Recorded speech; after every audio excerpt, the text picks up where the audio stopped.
So we are learning today from Tomer Devorah. The theme is really about mercy. And we're learning that from the Arizal, a very holy Kabbalist, his teacher, the Ramak, Rabbi Moshe cordovero. The last year of his life, he was his teacher, and this is what he taught.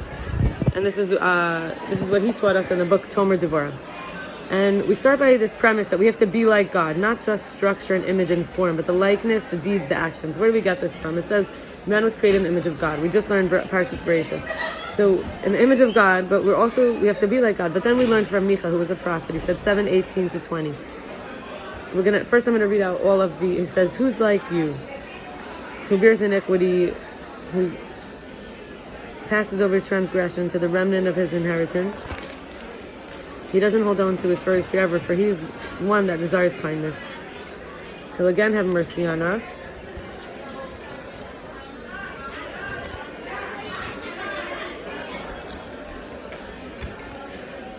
He suppresses iniquities, and you'll hurl into the depths of the sea all their sins.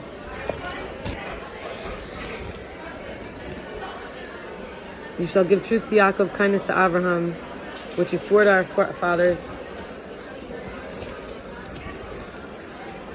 from the days of yore."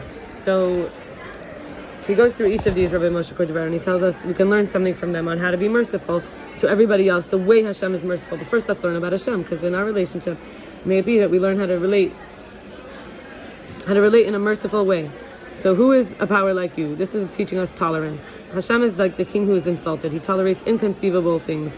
He nourishes, preserves a person with the highest force, and then that person had then used that very energy to sin against Hashem with the energy, and Hashem doesn't take revenge or withdraw his flow, his energy, his strength from that person. 2, who bears iniquity, a yoke of tolerance, even more measured and ashamed. In other words, as it says in Avos 4:11, the ethics of the fathers, pirkei avos, one who transgresses a single iniquity acquires a single prosecutor's case. So someone did something wrong, and now there is a prosecutor. But these destructive spirits, prosecutors, say, let's say, God forbid, Shana made me because I was cursing someone because I got mad. And Hashem doesn't say, well, I don't nourish destructive spirits. That spirit should go back to Shana that made him and be sustained from him or her. And then it goes to take my soul, God forbid, or excise me, or have me accordingly punished till the spirit is nullified. Now I'm saying, let's say I curse someone, it goes to them, right? Chas v'shalom. So instead, Hashem nourishes and sustains this destructive spirit till the sinner repents with some kind of mortification. The righteous judge nullifies him with afflictions or death.